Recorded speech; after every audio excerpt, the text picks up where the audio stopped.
4 महीने का तात्पर्य क्या?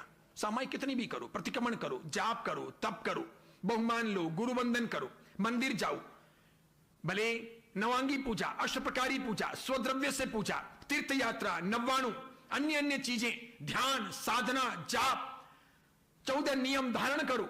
लेकिन अगर मन के अंदर की आकुलता, व्याकुलता कम ना करें, आर्त ध्यान, रौद्र ध्यान कम ना करें, संकल्प विकल्प कम ना करें, पापों के प्रति भय न पनपे, पुण्य के प्रति अनुराग, विशेष करके देवगुरु धर्म के प्रति प्रीति भाव खड़ा ना हो और पूरी तरह से समर्पण की भूमिका ना आए, तो चतुर्मास कितने ही चले जाते हैं।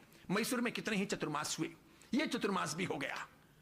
सब साधु भगवंत आए, समय पर विहार हो गया, हम भी आए हैं, विहार हो जाएगा।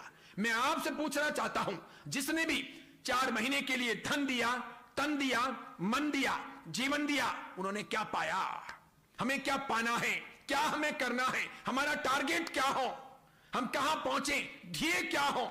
ध्येय की शुद्धि रखिएगा। हम सबकी तरफ से बहुत बहुत आशीर्वाद है।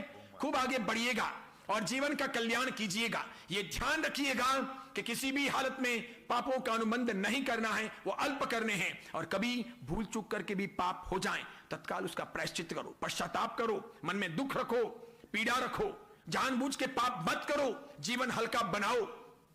दूसरे करेंगे वो दूसरे जाने, हमको तो हमारे हिसाब से पार उतरना है। अरे मोक्ष की बात छोड़ो, कम से कम यह लौकिक शांतिपूर्वक मौत मिले वो भी अच्छी है, हमारा अंतिम काल समाधिमय बीते वो भी अच्छा है। वैसा तो व्यवस्थापन करो। अगर बहुत अधिक प्रपंच करेंगे, बोल बोल करेंगे, बक बक करेंगे, उल्टा सुल्टा बोलेंगे, उल्टे सुल्टे काम करेंगे, निंदा करेंगे, आलोचना करेंगे, अनाप शनाप खाएंगे, जैसे तैसे छोटे बड़े पाप करते जाएंगे, तो परभव की बात छोड़ो, समाधि मृत्यु भी नसीब नहीं होगी। जाते समय कोई नवकार मंत्र सुनाने वाला नहीं मिलेगा। इसीलिए जरूरी है। और मैंने ऐसे ऐसे श्रावक श्राविका भी देखे हैं जिन्होंने सरलता तरलता से जीवन बिताया, उनको अंतिम निर्यामना करने के लिए कई कई महाराज साहब भी आ गए, शांतिपूर्वक यूं बैठे हैं आराम से। नमो अरिहंताणम, नमो सिद्धाणम, नमो आयरियाणम, नमो वज्जायाणम, नमो लोये सवसाउणम, चत्तारी मंगलम, अरिहंता मंगलम, सिद्धा मंगलम, साहू मंगलम, केवली पन्नतो धम्मो मंगलम, और ढल गए। ऐसे ऐसे श्रावक श्राविका धन्य है।